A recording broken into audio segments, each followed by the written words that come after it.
আসছে বিশ্বকাপে 4টি নতুন নিয়ম প্রবর্তন করতে যাচ্ছে ফিফা।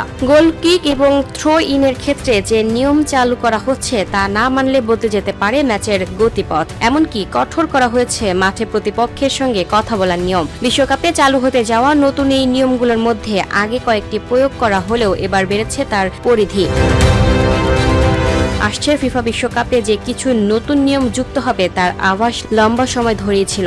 পরীক্ষামূলকভাবে বিভিন্ন টুর্নামেন্টে তা প্রয়োগ করে আসছিল আন্তর্জাতিক ফুটবল অ্যাসোসিয়েশন বোর্ড। অবশেষে সেখান থেকে 4টি বিষয় চূড়ান্ত করেছে আইএফএবি। এর মধ্যে 2টি নিয়ম আগে থেকে চালু থাকলেও এবার একটির ক্ষেত্রে বাড়ানো হয়েছে পরিধি, আর একটি করা হয়েছে বাধ্যতামূলক। ফুটবল ম্যাচে যে দলটা লিগে থাকে প্রায় তাদের দেখা যায় নানা অজুহাতে টাইম কিল করতে।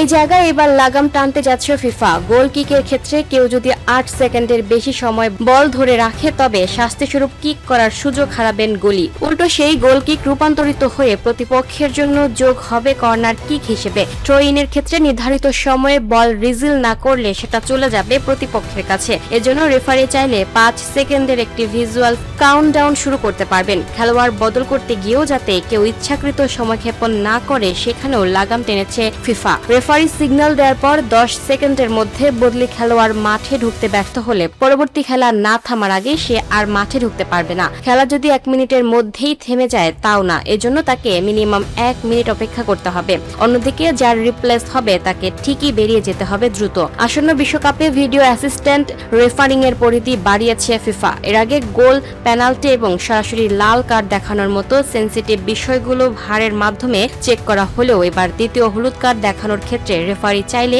বিএআর এর সাহায্য নিতে পারেন। এছাড়াও নির্ভুলভাবে কর্নারের সিদ্ধান্ত নেওয়ার ক্ষেত্রেও এই প্রযুক্তি ব্যবহারের নিয়ম চালু করেছে ফিফা। মার্কিন যুক্তরাষ্ট্রে অধিক গরমের মাঝে খেলতে হবে ফুটবলারদের, সেটা দেখা গিয়েছিল ক্লাব বিশ্বকাপেই। এজন্য এবার ম্যাচগুলোতে 2টি কুলিং ব্রেক বাধ্যতামূলক করেছে ফিফা। এর আগে এই নিয়ম থাকলেও তা বাধ্যতামূলক ছিল না, কিন্তু এবার ম্যাচের প্রতিটি অর্ধের মাঝখানে 3 মিনিটের একটি করে হাইড্রেশন ব্রেক চালু করা হয়েছে। ঠান্ডা এমনকি বৃষ্টির মাঝেও খেলা হলেও বাধ্যতামূলকভাবে এই হাইড্রেশন ব্রেক দেওয়া হবে। আসন্ন বিশ্বকাপে চতুর্থ অর্থাৎ সবশেষ সংযুক্ত নিয়ম হলো মুখ ঢেকে কথা না বলা। প্রায় লক্ষ্য করা যায় ফুটবলাররা প্রতিপক্ষের সঙ্গে মুখ ঢেকে ইন্টারঅ্যাকশন করছেন, কিন্তু তার এর মধ্য দিয়ে কোনো বৈষম্য ছড়াচ্ছেন কিনা তা বুঝতেই এই নিয়ম ফিফার। মুখ ঢেকে কথা বলার সময় কোনো ফুটবলার যদি বর্ণ বৈষম্যমূলক আচরণ করেন তবে তাকে রেফারি লাল কার্ড পর্যন্ত দেখাতে পারবেন। Lucky Akter, up to date news, Dhaka.